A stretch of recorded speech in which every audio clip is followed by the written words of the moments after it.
Des associations s'opposent à l'implantation d'une importante société israélienne sur le port de Sète. Cette société est spécialisée dans l'import-export de fruits et légumes et pourtant présente à Marseille. Le président de la région a promis de faire de Sète le port d'accès des productions agricoles d'Israël. Une coalition de 30 associations s'y oppose d'ores et déjà. Selon leurs représentants, la société israélienne Agresco, société d'import-export spécialisée dans les fruits et légumes, eh bien cette société ne doit pas s'installer à Sète, selon eux. Ces associations invoquent des raisons économiques, mais aussi politiques. Émilien Jubinot, Cédric Météron. C'est d'abord le volet économique que mettent en avant les membres de cette coalition d'associations pour s'opposer à l'implantation de la société israélienne Agresco à Sète. En important des tomates, des salades, des produits que nous pouvons faire en Languedoc-Roussillon, en zone méditerranéenne, avec l'eau qu'on a à disposition, est-ce que le Conseil régional s'est posé la question du nombre d'emplois paysans, de sièges d'exploitation qui vont disparaître ?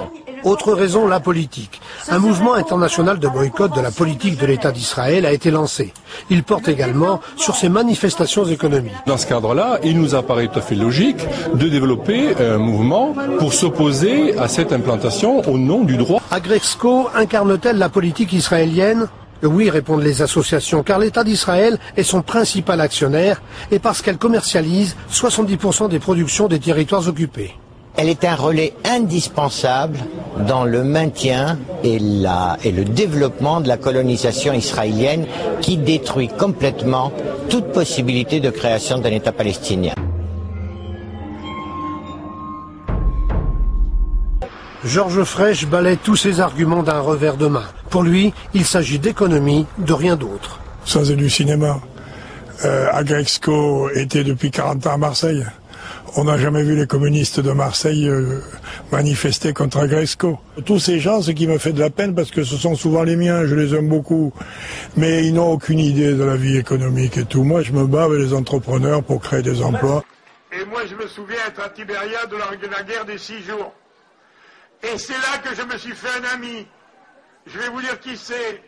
Nicolas Sarkozy. Eh oui, parce qu'on n'est pas du même bord, mais pour Israël, on est du même bord. Eh oui, parce qu'on n'est pas du même bord, mais pour Israël, on est du même bord.